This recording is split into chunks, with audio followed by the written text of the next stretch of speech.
Oi, pessoal. Bom dia. Estamos aqui nessa sexta-feira, né? No terceiro episódio do nosso Sidecast. E hoje é até um dia especial. Estamos recebendo pessoas aqui da mais alta competência do mercado imobiliário, viu? E do judiciário também. Referência para todos nós que militamos na área jurídica. E dizer um pouquinho que o SAID tem como projeto trazer essa interação entre os advogados especialistas do direito imobiliário com o mercado como um todo, com os corretores de imóveis, com as imobiliárias, construtoras, com o judiciário, para que a gente possa debater o direito imobiliário, temas específicos e com profissionais que estejam especializados em determinadas temáticas e com isso a gente possa trazer cursos objetivos, práticos e também um debate aqui que é o objetivo aqui também do Sidecast. E hoje estamos aqui recebendo a ilustre presença do Dr. Sérgio Paulo, titular da 20ª Vara Civil aqui de Recife. Também foi corregedor aqui do tribunal, trabalhou com muito afinco na revisão lá do Código de Normas. Então a gente teve uma relação muito próxima nessa época e é uma pessoa que entende muito do extrajudicial também. Então, aqui ele vai somar muito com as suas informações. Também recebo aqui Felipe Carvalho, proprietário sócio da PCP Construções, uma construtora que vem hoje despontando aqui no mercado, está até agora com um empreendimento que vai ser lançado agora em janeiro. Vai começar as construções, né, mas já foi lançado, já está aí com as vendas bem avançadas. Ele está aí com um projeto muito bem feito. A gente vai falar também um pouco sobre isso. E aqui com minha amiga Tânia Macedo, que no mercado aqui de alto padrão de imóveis é uma corretora que é referência. E eu sempre digo que ela trouxe aí uma escola, porque como outros profissionais aqui no mercado, que tem estão revolucionando a forma de trazer os imóveis de alto padrão com uma qualidade na sua divulgação e também no cuidado jurídico quando vai se vender esses imóveis. Então, hoje, a temática aqui é sobre esses cuidados que nós temos que ter na análise dos documentos, na compra de imóveis, tanto imóveis novos, usados, lançamentos, como também para terrenos que sejam avaliados para uma permuta por unidades futuras e para a execução do empreendimento como esse da PCP Construções. Então, eu já vou aqui passar aqui a palavra para o Dr. Sérgio Paulo. É uma honra tê-lo aqui, Dr. Sérgio, e falar sobre essa temática documental e da importância disso para evitar a judicialização.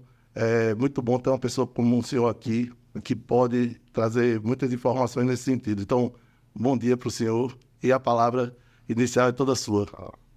Obrigado, bom dia a todos, bom dia a Felipe, bom dia a Antânia e Augusto. Quem se sente honrado sou eu pelo convite, até porque eu estou no meio de especialistas, né, no que se refere a mercado imobiliário. A minha área de conhecimento é muito restrita, né? Mas estamos aqui para conversar, para debater e aproveitar e aprender com vocês. Vai ser uma troca de... Mas me diga aí, doutor Sérgio, primeiramente eu queria até ele ouvir um pouco sobre isso. Hoje, no judiciário, o senhor tem visto muitas ações vinculadas a essa questão imobiliária. Sim. E essa questão documental, que muitas vezes acabam trazendo aí uma judicialização por uma questão de falta de uma análise criteriosa de documentos, e a importância da gente analisar esses documentos antes até de fazer o negócio e os contratos. Até a própria análise de uma certidão de matrícula, né? Então, o senhor tem visto isso hoje aí nas ações que tem passado pela sua vara? Bom, é o seguinte, no que se refere à questão de documentação, eu não tenho tido experiência de algum negócio que está numa situação mais delicada ou judicializada porque não foi observada adequadamente a documentação. Mas a gente percebe bastante situação daquela pessoa que nunca ligou, nunca se preocupou em regularizar a aquisição, sabe? Fica na promessa de compra e venda, né? Acha que não precisa gastar com o ITBI, com a escritura e com o registro imobiliário, até o dia dá problema, né? E sem contar, e agora eu também vejo, e isso eu vejo inclusive dentro do próprio judiciário, às vezes dificuldade para fazer a leitura de uma simples matrícula, né? Já aconteceu de advogados vir conversar comigo pedindo por uma penhora de um bem imóvel, aí eu solicito, eu digo, traz a matrícula do imóvel, aí ele me traz às vezes uma certidão de 2001, como já aconteceu.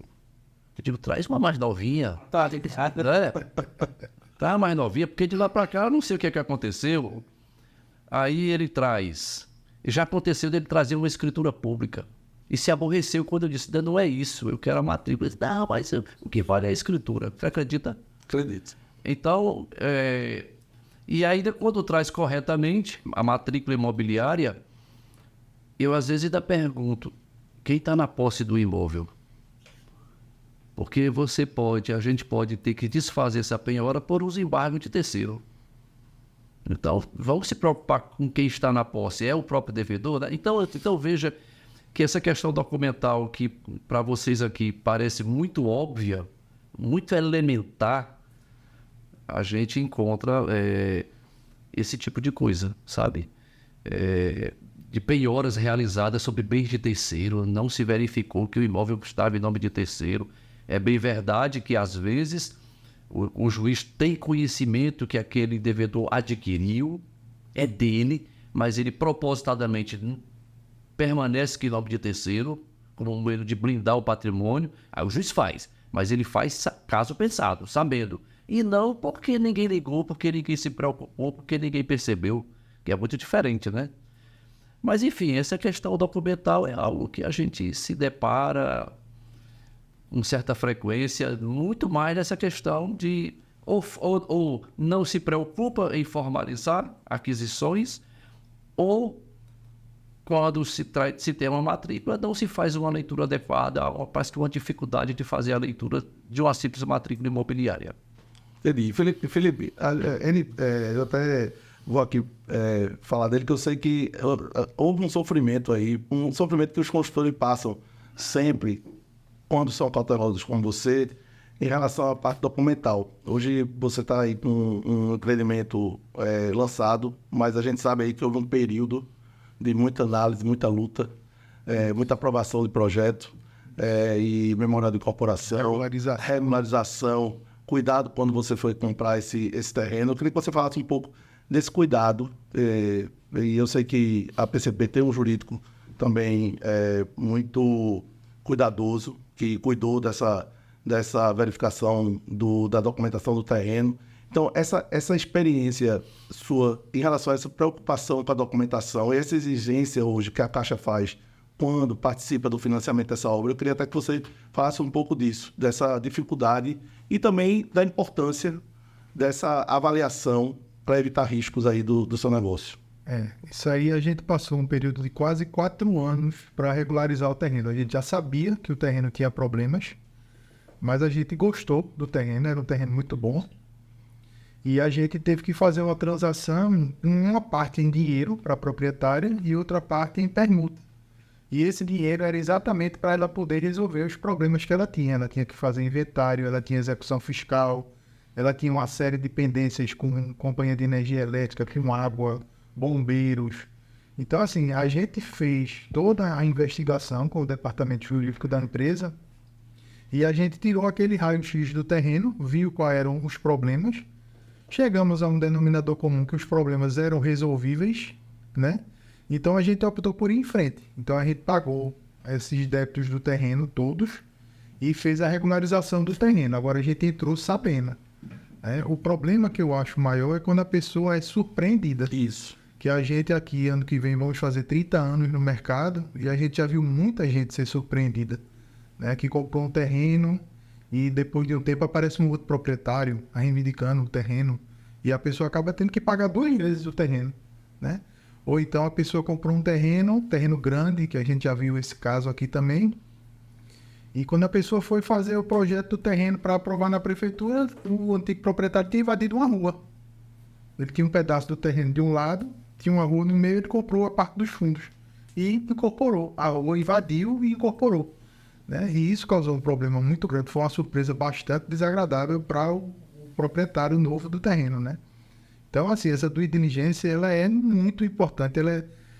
Eu acho que é a fase mais importante de um empreendimento imobiliário é você ter uma boa equipe jurídica que analise mesmo, tire um raio-x completo do terreno para evitar surpresas desagradáveis, que pode até chegar a inviabilizar o negócio. Não, e às vezes até a gente estava falando aqui, os corretores, essa análise que os corretores pedem e dizem da necessidade dessa análise documental é muito importante, porque às vezes é como tu falou, há uma surpresa, a pessoa vende um terreno como se ele tivesse regularizado, você às vezes acredita nessa informação, avança no custo, nos gastos, e aí isso sai do planejamento e viabiliza a conclusão do empreendimento. E hoje o Código Civil é muito claro que se tivesse essas cautelas, a responsabilidade de todas essas informações ela recai para quem? Para o corretor de imóveis.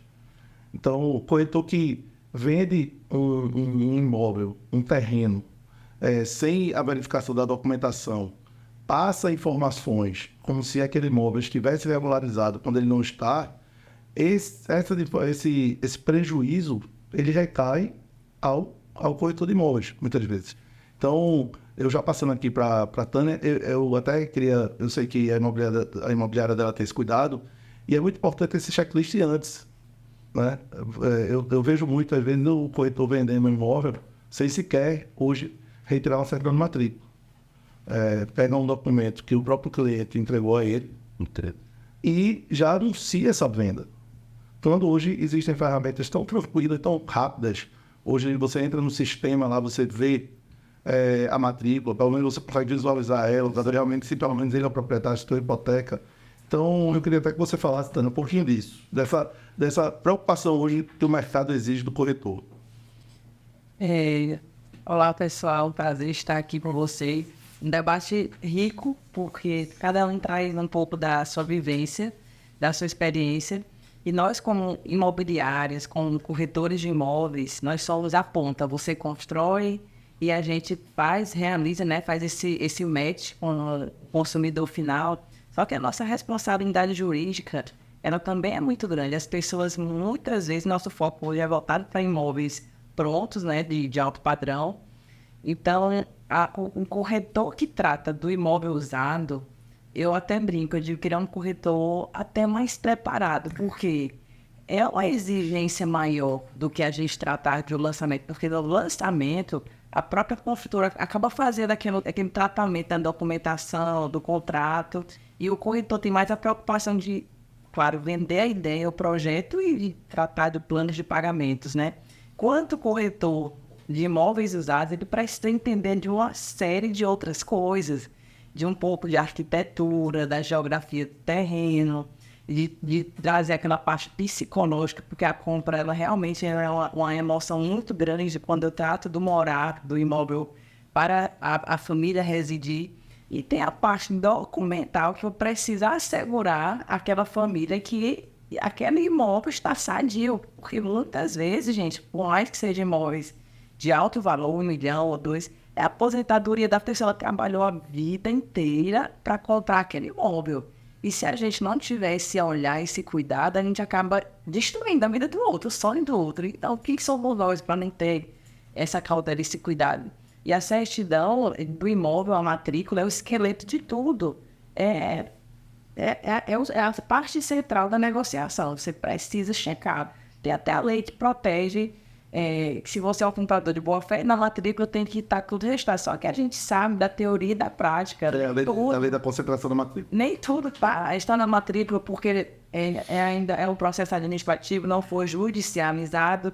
Então, se a gente não tiver essa cautela, a gente acaba trazendo um transtorno muito grande e depois que assina aquele contrato, se torna um instrumento jurídico perfeito para desfazer, não dá mais. Aí você tem que seguir realmente o protocolo de um processo para fazer o distrato, são multas e as documentações não são só aquelas que a gente retira na internet que tem, tá no Banco Federal Municipal, tem que se preocupar com dos distribuidores, né, das 3 varas. Isso. A gente tem que se preocupar com as certidões de indisponibilidade seríssimo. Ontem um cliente, engraçado, né, às vezes as pessoas elas vivem no meio jurídico, mas aqui, né, é casa de ferreiro, espeto de pau. E esse amigo, ele é da Secretaria de Fazenda. Ele disse, então ele estava comprando um imóvel, estava tudo certo. Olha, eu vou te dar uma dica. Puxa a certidão de indisponibilidade, eu deixo ele falar, né? Porque a gente já faz isso. É porque já estava citado, o cara foi muito homem que me devolveu meu dinheiro, veja. Se não tivesse uma boa fé no negócio, ele ia perder o dinheirinho dele. Por quê? Simplesmente a diligência ela foi feita de forma parcial. Ela não foi feita de uma forma aprofundada. Então, o corretor de imóveis nos dados, ele precisa entender essa parte jurídica. Ler a matéria. Quer dizer que eu tenho que fazer? Não, é importante você ter uma assessoria jurídica do seu escritório, do seu advogado. Nós temos assessoria jurídica, mas é preciso eu entender para debater. Como é que eu vou... Não sei. Eu acho que você está no lugar errado. Você não é um corretor de imóveis, você é um apresentador apenas de imóveis.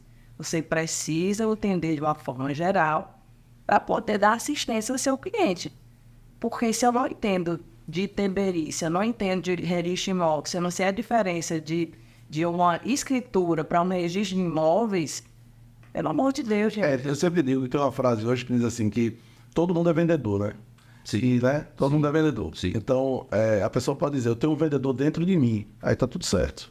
Mas o corretor de imóveis, ele não é um vendedor, ele não é um despachante, ele é corretor de imóveis.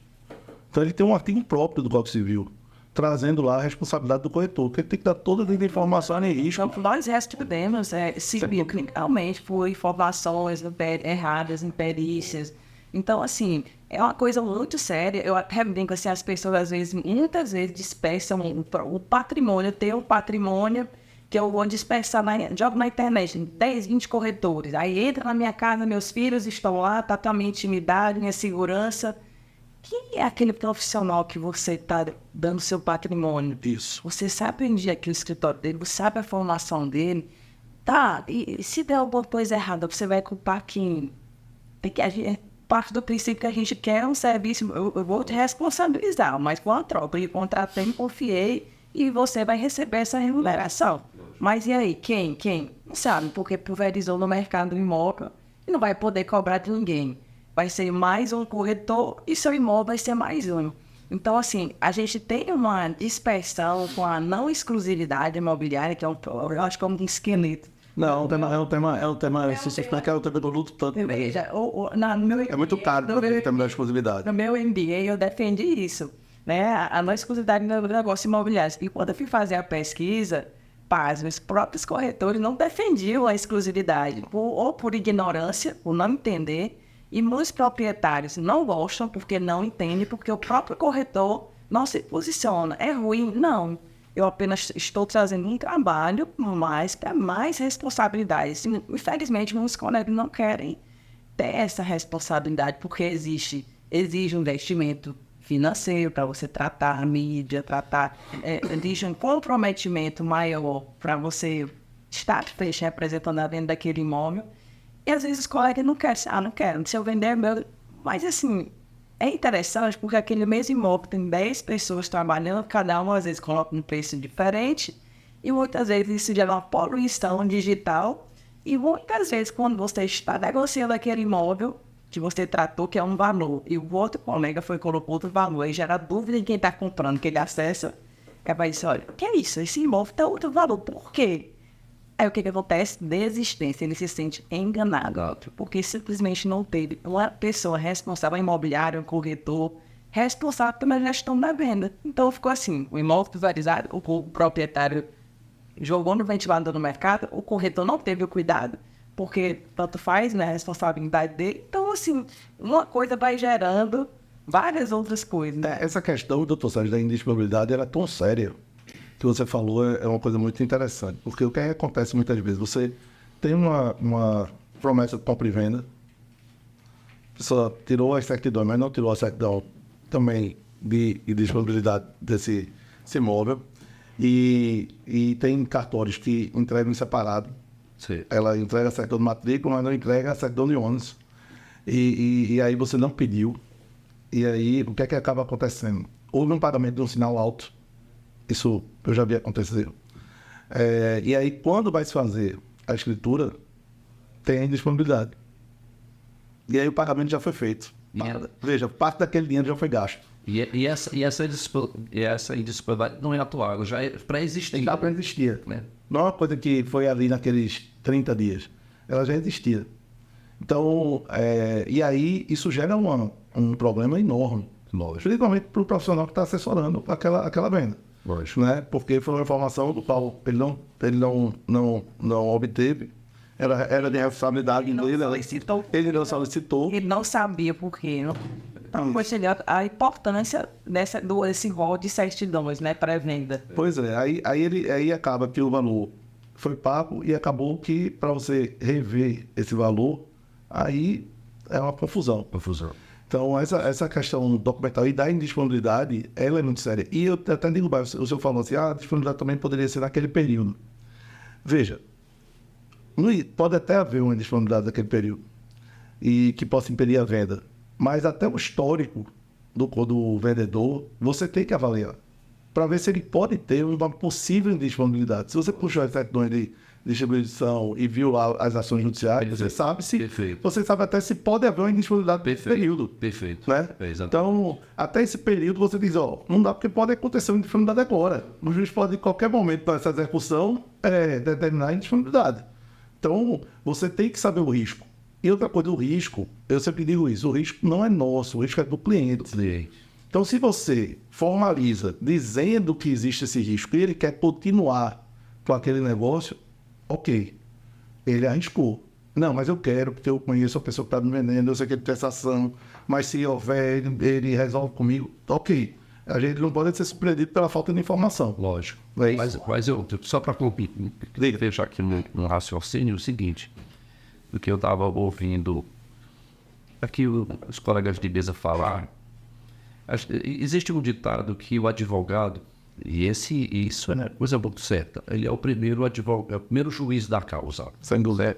É o primeiro juiz da causa.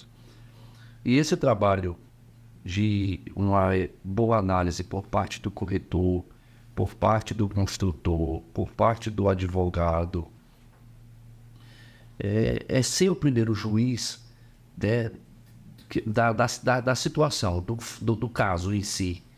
Porque se você faz uma boa análise, você está tomando medidas preventivas para não haver litígio, para não haver problema. E não deixar seu cliente exposto a esse tipo de coisa, né? Esse tipo de dificuldade. Nós sabemos qual é a realidade do judiciário. Qual é a vantagem de você ter uma situação dessa judicializada? Nenhuma. Desgaste. O processo judicial não sai de uma hora para outra. Justiça. Nós sabemos que tudo demora, tudo está sujeito à interpretação disso, interpretação daquilo, e recorre, e vai para o tribunal X, vai para o tribunal Y, e parece que nunca termina. Enfim, né? E muitas vezes, por quê? Por falta desse cuidado, né? Então, assim, acho que vocês têm um papel fundamental de prevenir litígio, né? De prevenir que aquilo possa trazer um transtorno, e eu digo um transtorno sem fim ao seu cliente, ou a si próprio, no seu caso, né? Ou a si próprio, quando você adquire um terreno para construir. Então, e aí é que entra uma outra coisa que aí quero louvar muito aqui nosso amigo Augusto, e ele bem sabe que no período que eu estive lá na Corregedoria do Tribunal de Justiça, eu sempre fui e continuo sendo entusiasta de capacitação. Não existe aquele profissional que se diga assim, eu cheguei aqui, daqui eu não preciso mais aprender nada. Isso não existe, porque o mundo é muito dinâmico, as coisas mudam, a legislação muda, o próprio mundo muda e está mudando muito rapidamente. Está mudando muito rapidamente. Então, se você pretende ser um profissional do ramo imobiliário, que quer trabalhar com direito imobiliário, quer trabalhar com direito notário registral, são áreas muito específicas. A gente não vê isso em faculdade. Direito notário registral, isso não existe em curso de direito. Então, assim, ou você mergulha nisso, procura se capacitar, mergulhar para prestar um serviço de excelência, sabe? Ou então passa para outra pessoa. Eu acho que dizer que não sabe é melhor que fazer. Sim. De repente, trazer um transtorno. Sim. Eu acho mais vergonhoso dizer que não sabe. Não sei, meu amigo Lócio sabe, então vamos nos reunir, vamos Trocar uma ideia. uma ideia é mais seguro. Exatamente.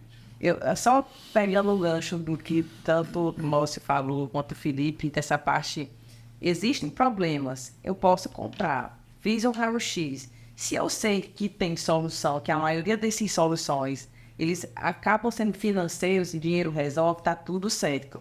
Quando é um problema que financeiramente não tem jeito, é hora de recuar. Então, assim, a gente pode falar da operação que a gente realizou de inventário? Não, a gente pode. Não, porque recentemente a gente até fez a gente fez até uma dinâmica. Foi muito, muito bacana, pegando esse gancho de Felipe e dessa operação. Então, assim, a gente sabia dos graus de dificuldades que tinha, porque eram jurídicos, mas estavam bem encaminhados para serem resolvidos. Esse foi muito rápido, né, moça? É porque, como eu digo, tem processos que as pessoas acham que, não, tem um inventário, então é possível. Essa palavra ficou até meio... Não, porque se tem um inventário, eu nem compro, né? Quando as pessoas falam inventário, parece que é o apocalipse. E às vezes... Não é assim. E às vezes as pessoas têm um inventário, mas não analisam. Porque tem inventário que realmente, se você olha para o inventário, você pode dizer de imediato, ó, isso aqui vai demorar. Tem briga, tá faltando pagar imposto. Também tem inventários que você já verifica lá, tem uma partilha já homologada, sentenciada. Perfeito. O imóvel já está individualizado para um dos herdeiros. Perfeito. Esse herdeiro que está pedindo alvará. Perfeito. O imposto, veja, o dinheiro da venda vai ser pago dentro do inventário. Esse dinheiro já cobre o pagamento dos impostos. Então, veja, tem que caminhar de informações que dá segurança até maior do que se não tivesse no inventário. Eu até brinco que eu já tive... esse caso é um caso bem específico, foi isso que aconteceu, eu contei um pouco da história aqui, mas era isso. O inventário trazia mais segurança do que se não tivesse no inventário.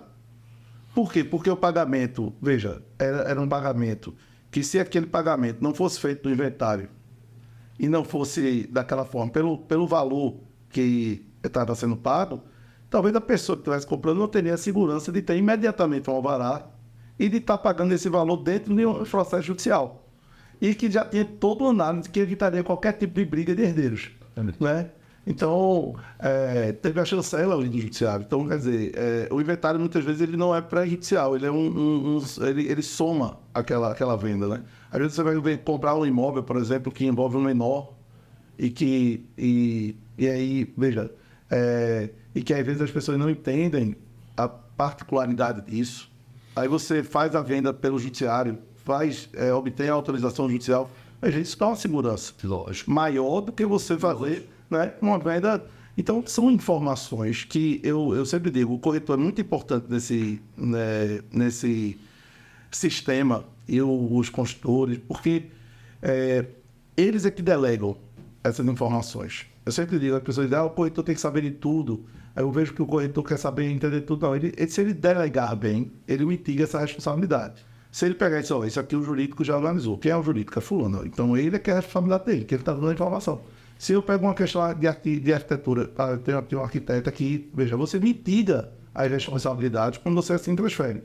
Quando você absorve, quer fazer tudo, como às vezes a gente vê, às vezes eu fico até tenso quando eu vejo no fórum um corretor chegar lá, sem um advogado perto, dizendo assim, eu vim dar uma olhada no inventário. Entendeu? e ele começa a obter informações pela pessoa da vara, que não tem responsabilidade nenhuma, vamos dizer assim, com a informação. Ela está dando uma informação ali que você tem que absorver tecnicamente aquela informação. Ela pode dizer, ó, aqui está tudo certo. Tira foto do bocado de... Tira a foto do lado e tal, ou então vê o processo. Então, hoje no PJE você acaba vendo. E aí o que acaba acontecendo? Pega o processo, vai lá no balcão, aí diz assim, olha, isso aqui, como é que tá? Aí o pessoal fala, não, tá tudo certo. Tá tudo tranquilo. Mas aí ele não sabe qual é a briga que tá tendo entre os dois. Ele não sabe ver análise daquilo. E aí ele puxa para a informação para ele, chega para o cliente e diz assim, olha, tá tudo certo, já examinei o inventário. Às vezes o cliente não tem um jurídico e vai para aquela informação. Aí veja, está toda a informação concentrada de responsabilidade para quem? Para o corretor.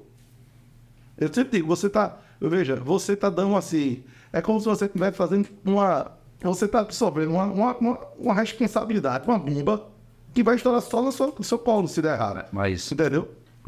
Augusto, mas eu me permita fazer uma parte para dizer o seguinte. Que o advogado não me interprete mal, eu vou dizer. Mas, na verdade, é mais um alerta, inclusive para o próprio advogado. Claro. Você ir acompanhado de um advogado, mas não adianta ser qualquer advogado. Perfeito. Um advogado que entenda daquilo, certo? Porque advogado, o generalista, certo? Ele não tem o olho clínico para chegar e ver o que precisa ser visto, não é? E aí é quando eu também, com meus alunos, sempre digo, você precisa ser bom em alguma coisa. Você não vai conseguir ser bom em tudo, não é verdade? Então, assim, você precisa se especializar, precisa se interessar. Ninguém nasce sabendo de tudo sobre tudo, mas tudo é possível aprender. Então, se você tem interesse em aprender, aprenda. Você pegou aquele inventário que você está com o seu cliente, procure alguém mais experimentado, procure um colega para lhe ajudar, mas não faça as coisas, porque também a responsabilidade é sua. Perfeito. Você está dando um parecer jurídico para o seu cliente, no caso o corretor é a minha cliente, isso. E eu vou dizendo qualquer coisa porque eu não sei. E nem estou procurando saber, né? Quer dizer, como é que eu vou adquirir olho clínico? Né? Como é que eu vou adquirir expertise? Então, assim, eu faço também esse alerta. Em duplo sentido. Em primeiro lugar, não adianta você contratar qualquer um. Certo? De outro lado, você, advogado, tem que ter a responsabilidade de você não estar dando parecer sobre algo que você não entende profundamente. Né? Precisa ter essa responsabilidade, sabe? Ah, mas eu não estou sabendo. Então, se encoste com quem sabe. Né? Procure saber. Eu entendo que a gente vai aprendendo com a vida no dia a dia, mas você não pode colocar o seu cliente no risco extremo, causar prejuízo, e você vai perder seu cliente, né? E vai perder os clientes que seu cliente iria indicar. É delicado, mas isso vale para todas as próprias... Então, o Felipe mesmo passou agora por um processo de memória de corporação e ele sabe a quantidade de certidões que ele... Ele tá na risadinha. Me fala um pouquinho aí. Me fala um pouquinho aí sobre... É incrível, viu? A quantidade de documentação que você tem que entregar para registrar um memorial de corporação realmente me surpreendeu. Esse é meu primeiro prédio, a gente já fez outros prédios, mas como prestador de serviço, né, para investidores.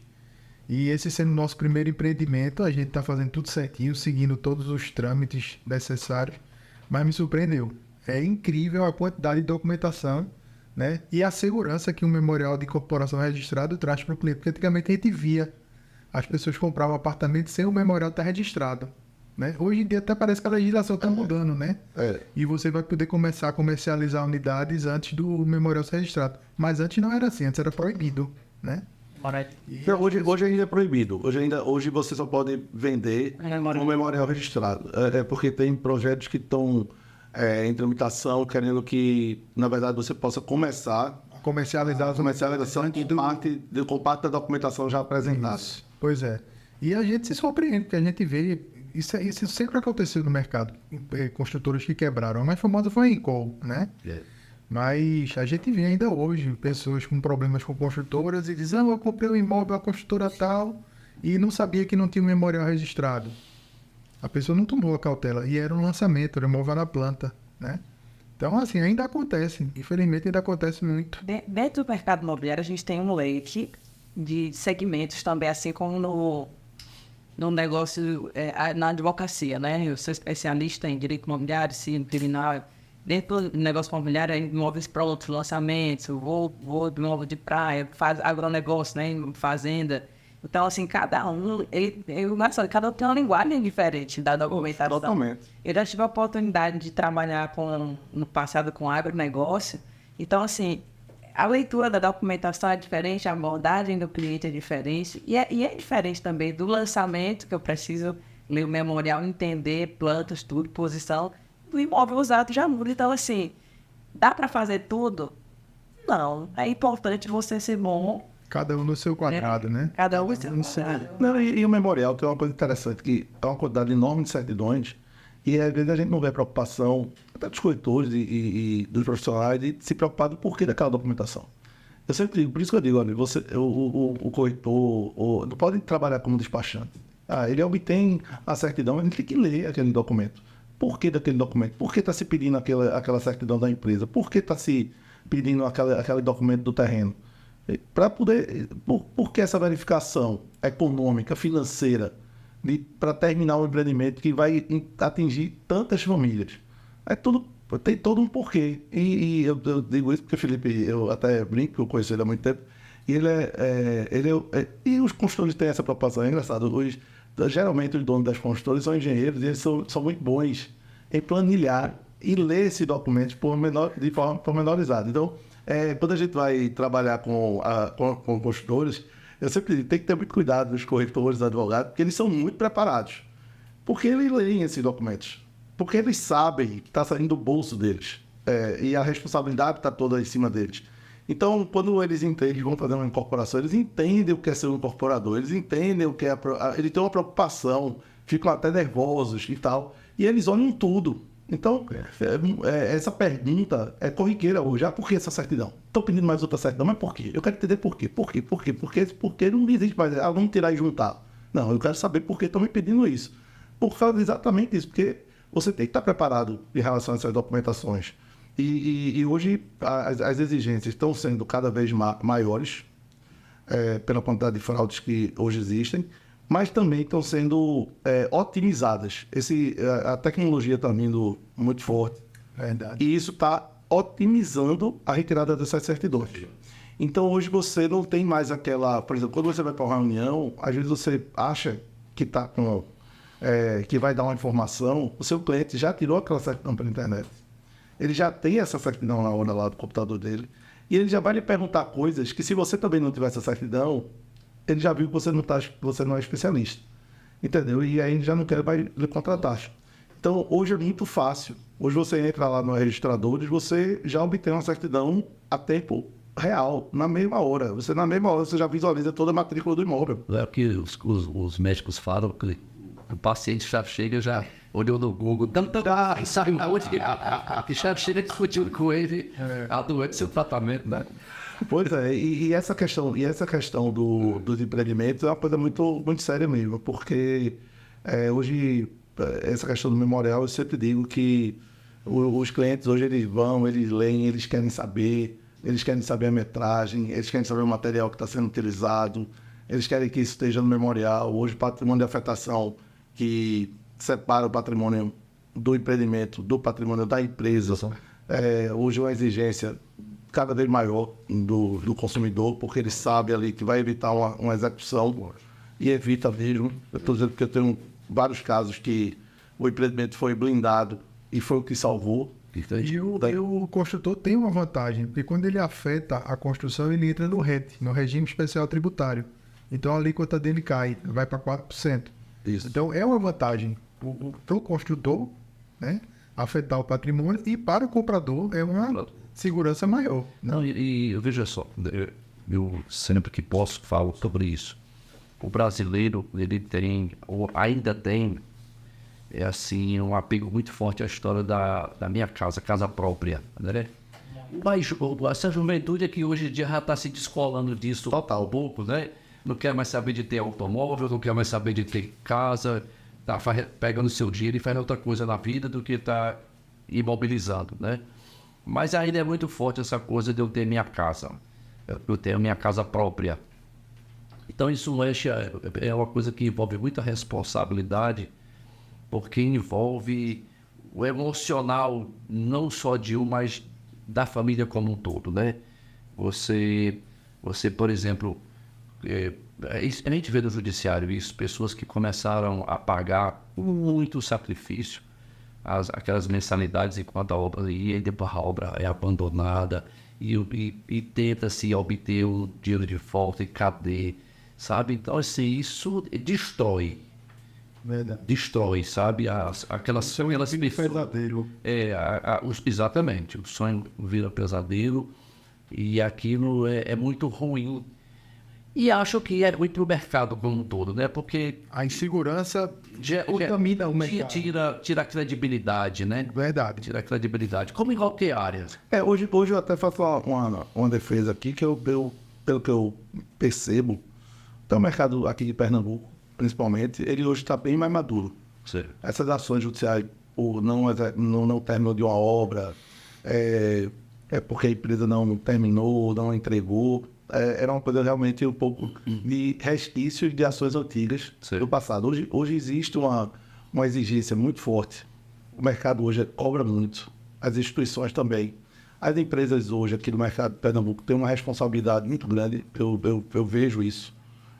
A gente vê a ADM, o Sinduscom, todas as entidades são muito fortes na fiscalização e na... Isso é verdade. Pernambuco não fica atrás, eu acho que de nenhum estado da federação. As empresas pernambucanas são muito boas no geral, as associações ADM, Sinduscom. A gente aqui, eu acho que não deixa nada a dever, não. Para São Paulo, Rio de Janeiro, para o Sudeste, a gente... E a própria responsabilidade, né, Felipe, dessas empresas hoje é um mercado que segura. A gente que trabalha muito nessa área, a gente não vê tal prédio deixou de ser construído quando era uma coisa muito isolada. É muito raro. É muito raro. E quando isso acontece, que é muito raro hoje, o mercado todo já meio que se movimenta até para ajudar para que aquilo ali Não contamine, né? não contamine e se resolva. Para você ver, recentemente não teve mais nenhum caso desse, teve um caso, para você ver, em Olinda, recente, mas que de imediato o mercado também de Olinda também se movimentou e o prédio foi, depois de uma série de movimentações, foi finalizado por outro construtor e que se resolveu. Então, mas é muito raro. Hoje realmente existe uma segurança muito grande, até pela exigência muito forte dessas entidades e também da própria legislação em relação ao memorial da corporação. Então, quando você analisa bem o memorial, quando você verifica bem a documentação do terreno, o histórico da construtora e a capacidade, e quem está financiando essa obra, que é um fator também muito importante. Por exemplo, você pega uma obra como essa da PCP Construtora, é uma obra financiada e toda dentro da exigência da Caixa Econômica, né? Caixa Econômica. Então são obras que, quando você verifica, até empresas que quando também constroem com recursos próprios, mas que já terminaram vários prédios naquele local, aí ele tem um histórico. Então, isso exige uma análise. Você falou em Caixa Econômica, salvo engano, é a Súmula 308, A do cuidado lá de relação a... Não, que eu acho que eu fui obrigado a redigir a regra do provimento na época, né? Dizendo que estava aquela garantia, ela não tinha eficácia perante o adquirente. Eu sei, né? Aquela ineficácia da hipoteca relacionada ao terreno. Aí eu fiquei pensando em como é que fica a instituição bancária, né? Que jogou dinheiro ali e disse, não, mas aquilo não gera eficácia.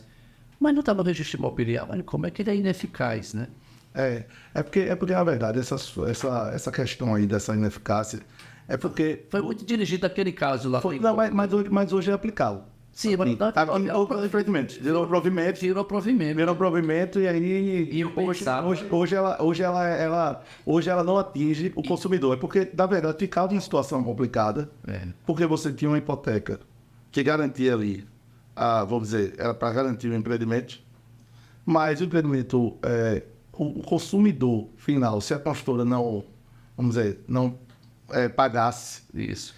quem comprou de boa fé não poderia ser atingido por essa hipoteca. E aí ficou essa questão. Se o banco resolve, ele resolve com a construtora, não é o consumidor. E aí foi quando saiu aquele provimento e hoje é aplicado aqui de forma geral. Eu achava ingenuamente que no dia seguinte as instituições bancárias, sobretudo a Caixa Econômica, iria reagir, sabe? Aceitou de boa. Porque ela já, veja, não gerou um prejuízo financeiro para ela, no geral, porque ela já, na grande maioria dos empreendimentos, os aportes, essa que é a grande questão. O aporte financeiro, o Felipe está aqui, pode confirmar, quando existe um financiamento de uma obra, os aportes financeiros eles são segurados. São controlados ali. E são controlados. Se as etapas não forem cumpridas, Ela não vai liberando, né? ela não libera. Não libera. Então, o que é que acontecia? Você, por exemplo, estava liberando, aí parou de liberar. Muitas vezes a construtora, para manter o prazo da obra, bancava. Depois ela liberava. Quando já estava com o prédio, vamos dizer, finalizado, ainda existia débitos da construtora com a Caixa, mas o prédio já tinha concluído. A Caixa também tinha recebido os financiamentos. Então, financeiramente, ela já tinha recuperado esse custo. Então, o que é que acabava acontecendo? Prendia o consumidor final, porque ele não conseguia, vamos dizer, fazer o registro, ou pagar porque a construtora tem que pagar todo o saldo que ela estava discutindo judicialmente com a Caixa ou com outros bancos.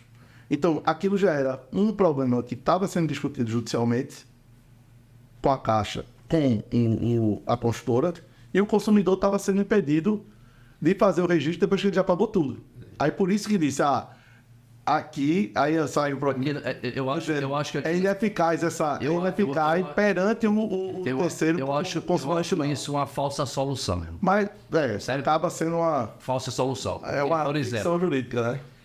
Eu sou contratado para vender meu imóvel e ele surgiu um cliente que disse, eu só posso comprar uma parte de outra parte financiada. Mas está lá, aquele registro era hipoteca, né? Continua vivo. Ele não vai financiar se você dá baixa aqui, não vai? Financiar? Vai? Não, financiar não. Não vai. Então é uma falsa solução, porque você praticamente só vai conseguir fazer negócio com o seu imóvel sempre se for à vista. E vou dizer mais, eu vou dar R$1 milhão num negócio que tem um ônus daquele ali, que ninguém deu baixa até hoje. E quem vai dar baixa? Mas na prática, o que é que acontece nessa hipoteca? Geralmente é isso.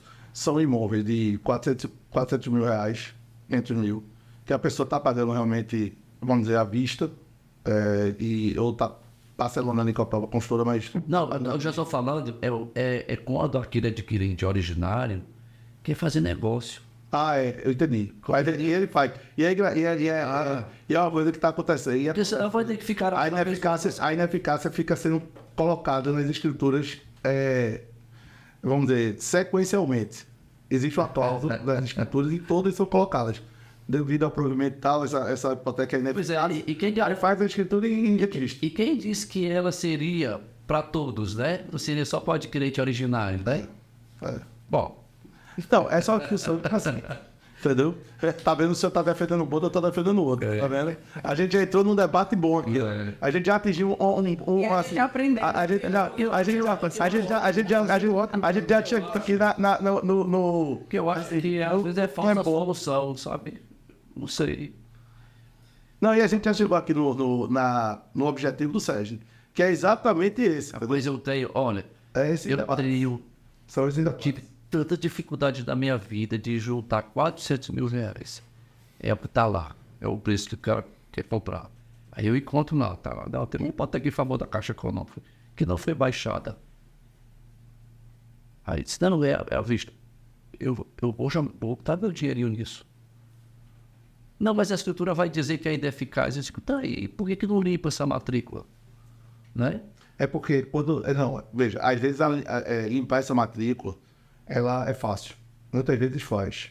Porque você pode pagar proporcionalmente e às vezes acontece. Quando não acontece, é porque o que que é que acaba acontecendo? Aí, na parte prática. É que, às vezes, existe uma discussão do banco e a construtora. Uma discussão legítima. Veja, é uma discussão legítima. Por quê? Porque houve um problema de repasses e de valores e de exigências que foram não cumpridas, não só pela construtora, mas também pela instituição financeira, e que está sendo discutido judicialmente. E está havendo aquela demora normal, porque é uma ação que realmente demora, e aí o consumidor acaba não pode ser prejudicado, por isso que o provimento saiu daquela forma, e também do provimento dá uma segurança para quem está comprando, que ele também não vai ser prejudicado pela Caixa. Por exemplo, a Caixa não vai poder executar essa hipoteca contra ele, que não consegue. Realmente, essa hipoteca ela não consegue a partir do momento quando é feito o judiciário, tem visto assim, o terceiro de boa-fé, como você está vendo aí, ele é um terceiro de boa-fé, ele não pode ser prejudicado. Mas eu concordo que essa é uma solução, vamos dizer precária, nesse sentido. Né? Acaba sendo, assim, uma hora vai se resolver, porque uma hora essa demanda judicial se resolve, e quando se dá baixa na hipoteca, aí ela já baixa sequencialmente todos os prêmios de outros. Mas é muito bom, viu, doutor Sérgio? Eu vi, esse é um tema que eu gosto muito, assim, porque na prática a gente tem pego muito isso também. Felipe fica só ouvindo. É muito bom, muito proveitoso estar aqui. Daqui a pouco ele... Só para fechar, a questão todinha que eu me coloco é o seguinte. O princípio da concentração da matrícula, tudo está lá. Se eu tenho um ônus registrado, perfeito. Como é que você diz? E quando eu registro é para gerar eficácia erga omnes contra todos. Quando eu adquiro sabendo que aquele ônus existe. Como é que ele se torna ineficaz em relação a quem já sabia que ele existia? Não pode. Compreendeu? Isso não fere um pouco a lógica do próprio registro público, não. Compreendeu? Isso é porque o judiciário quis que fosse assim, está sendo assim. Mas tem uma coisa errada aí, ou não tem? Quer dizer, aí você me coloca assim, não, mas a instituição não está tendo prejuízo tal. Então dê baixa. Mas se ela não dá baixa, continua existindo uma pendência. O imóvel continua com ônus, ou não continua? Continua com o gravame, quer você queira, quer não queira. Estava explícito na matrícula. Tá lá, a quem quiser matrícula. Mas essa briga não é da construtora com a Caixa? Mas que o terceiro... Não, mas veja, Está sendo discutido ainda? Não está tendo a questão ainda? Por que vai travar a vida do adquirente? Não vai, poderá travar, porque ele está sabendo que tem o ônus, está lá. Mas não trava, mas hoje compra. Antes Por causa do provimento. Porque ele está fazendo uma crítica. Eu estou criticando, não é o provimento. O próprio provimento. A súmula. Entendeu? Ele está criticando a própria súmula, mas a gente segue essa súmula. Essa súmula, ela hoje, ela tem... tem força. Ela hoje é massificada. O que acontece é o seguinte, vamos supor que eu fosse presidente de uma instituição financeira. Aí eu digo assim, eu vou fazer negócio com o Felipe. Dá. Eu tenho que jogar ali 20 milhões, 40 milhões, sei lá, nisso. O que é que eu tenho em garantia? O empreendimento. Tá lá com hipoteca. Mas depois essa hipoteca não valer?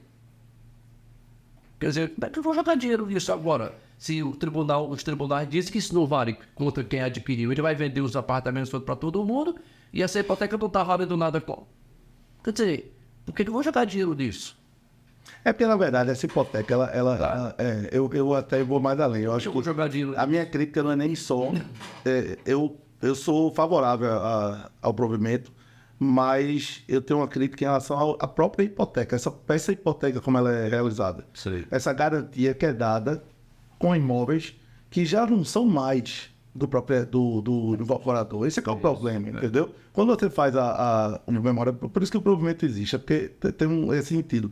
É que quando você traz aí a fração e quando você registra o memorial, e quando você já separa, ali você já separou e já fracionou o terreno. Né? Então, veja, quando você já separa as unidades, o proprietário ali daquele imóvel já não é mais quem fez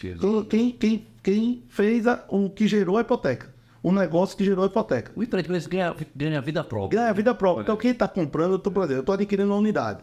Aí eu estou adquirindo uma unidade. Só que eu estou adquirindo uma unidade e uma fração do terreno. Aí, veja, aí eu tenho uma hipoteca da qual não fui eu que gravei.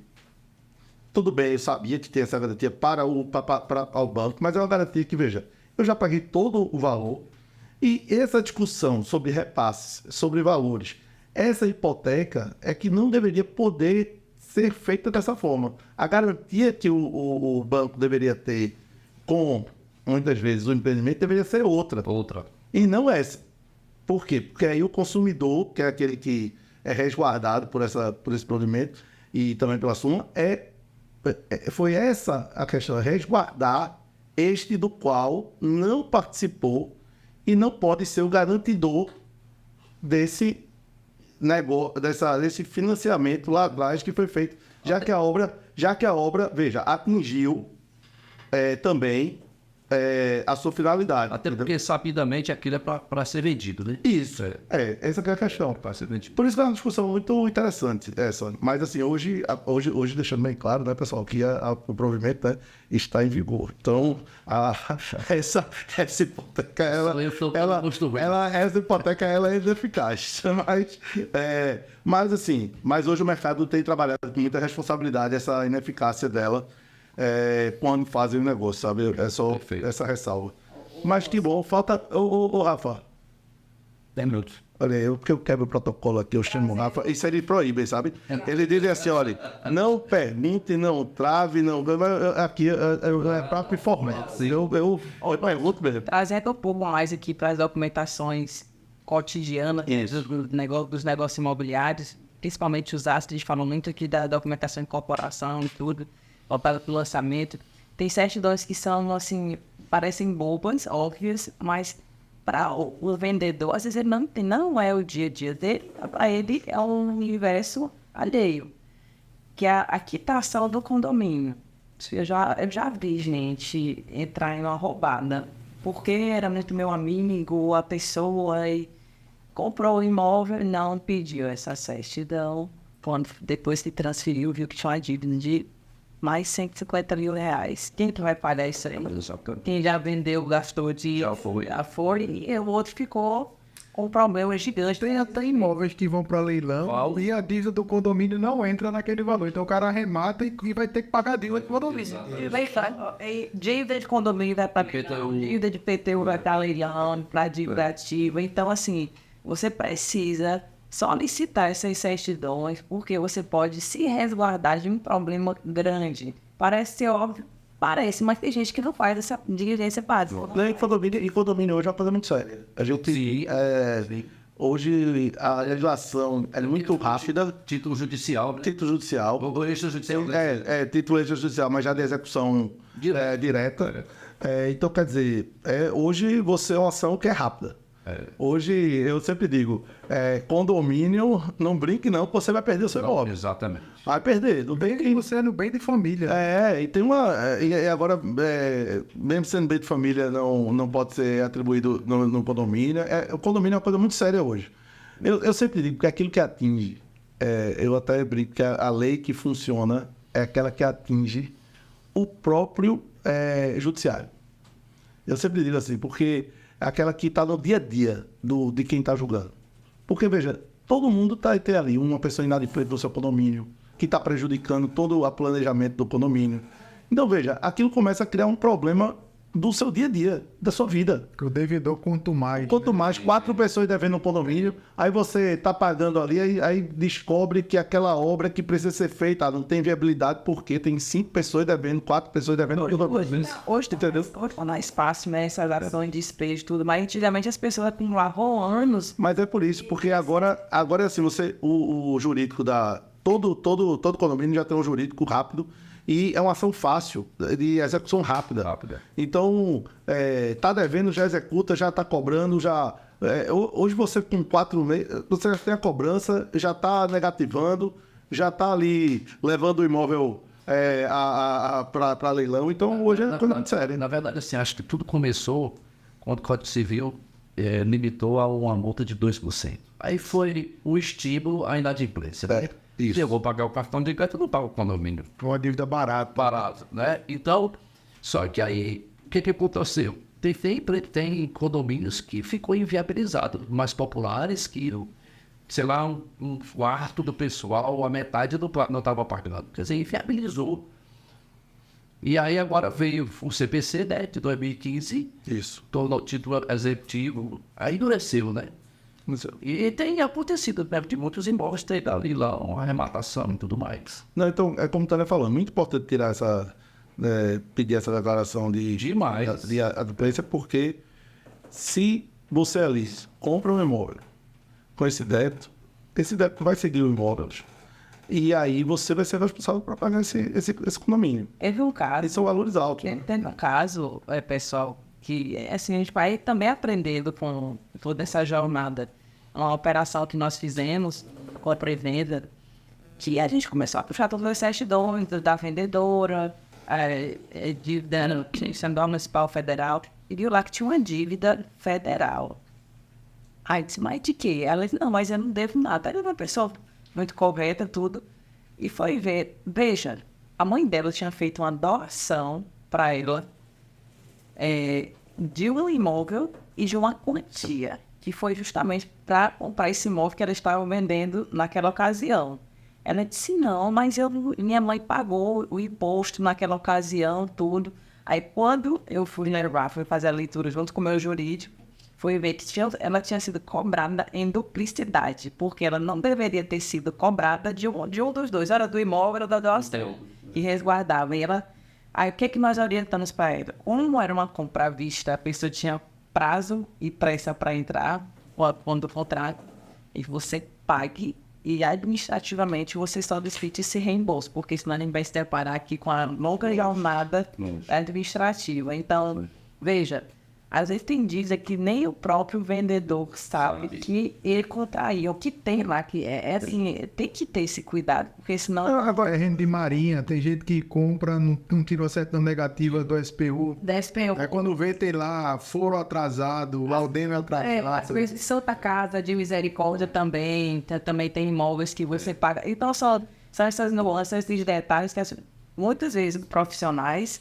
não entendem ou negligenciam, e quem está comprando e vendendo menos ainda sabe, aí fica, gera uma série de pequenos transtornos quando você vai ver um negócio gigante.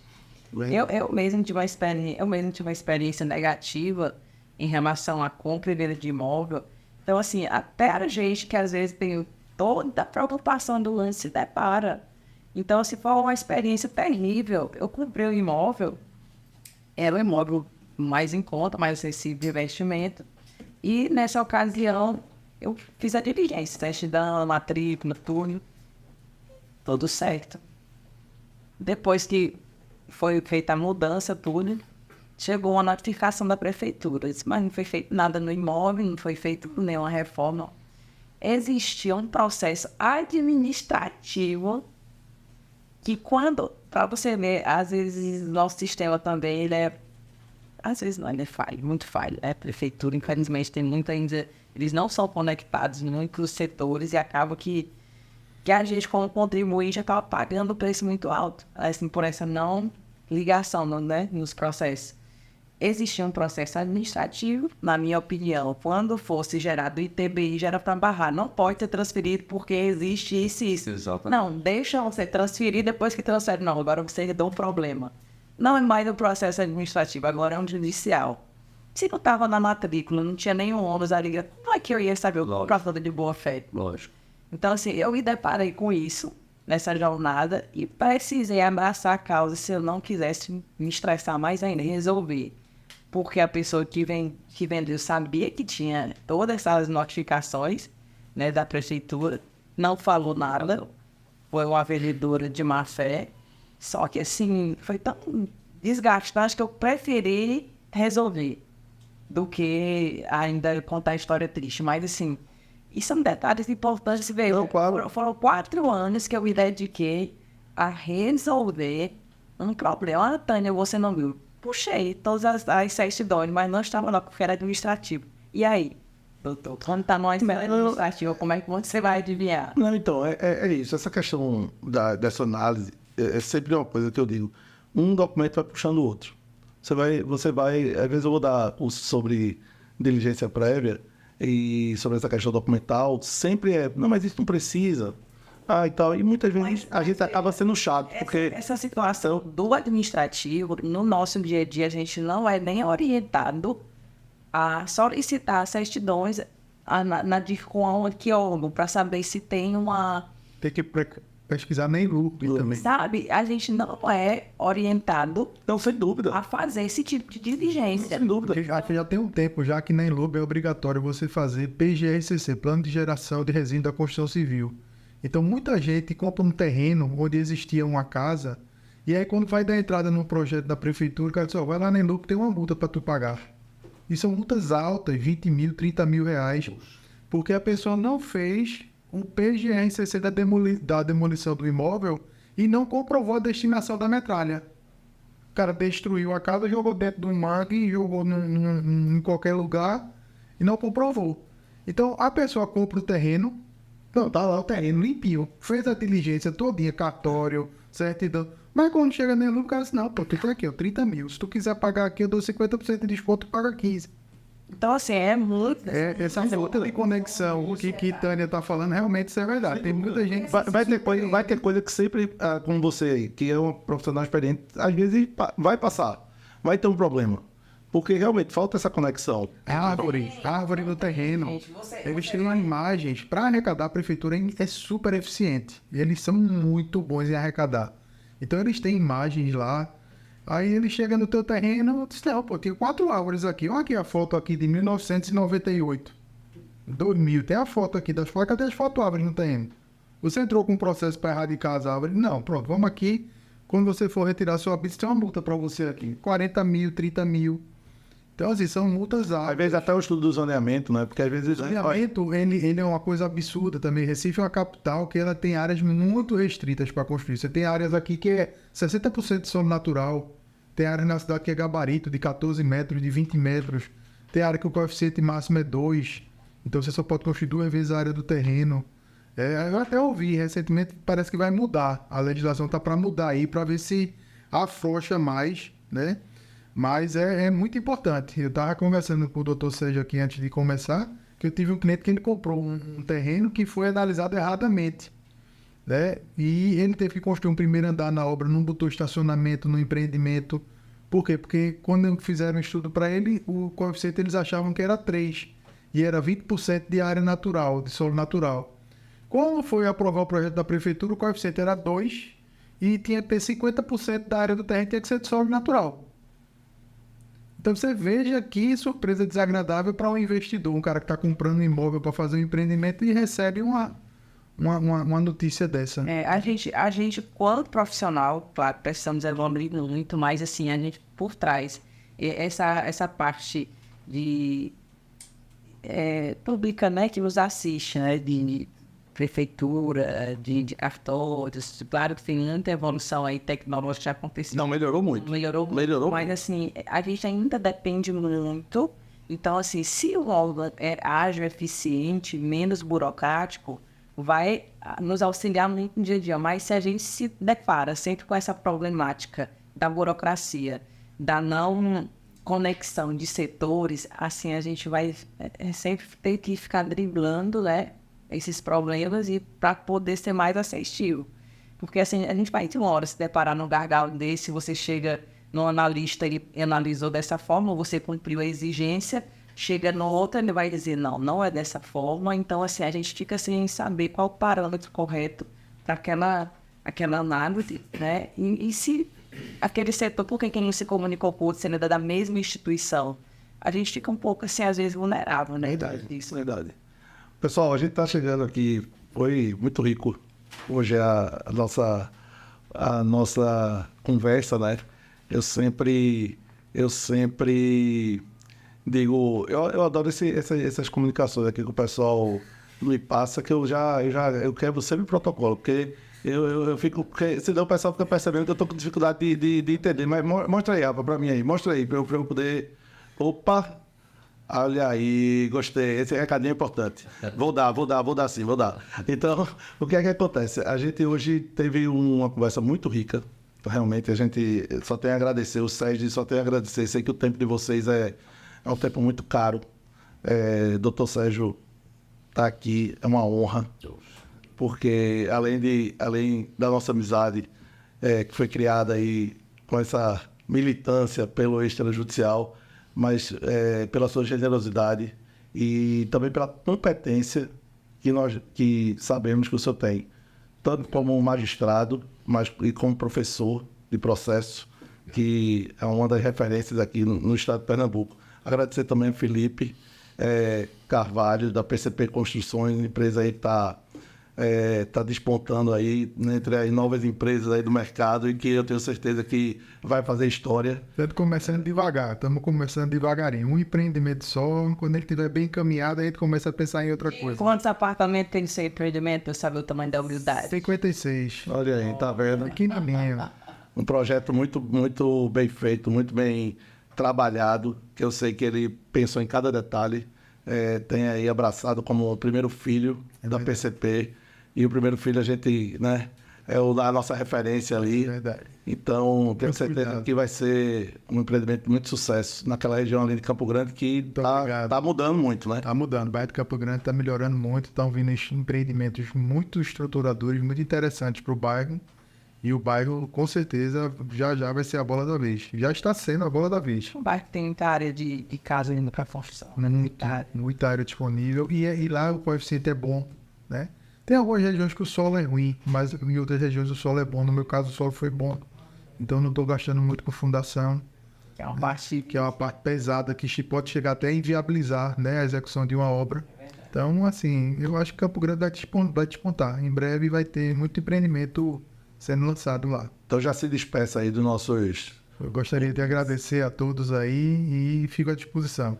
Doutor Sérgio, eu até nem passei a palavra para o senhor dar as últimas palavras aí e já... Só agradecer, né, pelo convite, pela possibilidade de estar aqui com vocês, aprender com vocês, né, conhecer Tânia, conhecer Felipe.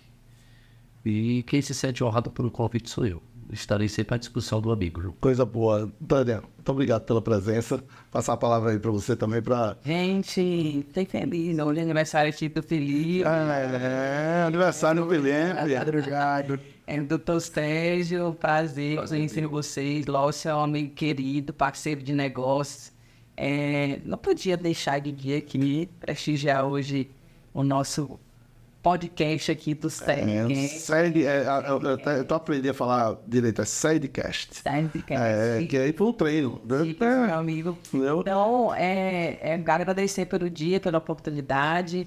Estamos aí trabalhando com imóveis prontos, de alto padrão. Em breve, talvez, iremos também transitar por lançamentos. A gente tem o conceito de praia, campo e urbano, imóvel para cada estilo. Porque a gente entende que o cliente da gente, ele precisa ou tem ou quer uma segunda moradia. Se ele mora na cidade, ele quer um lugar para descansar no campo ou na praia, né? E nosso nicho aí trata-se de perfil de valor. Mesmo cliente, imóvel, praia, campo e urbano.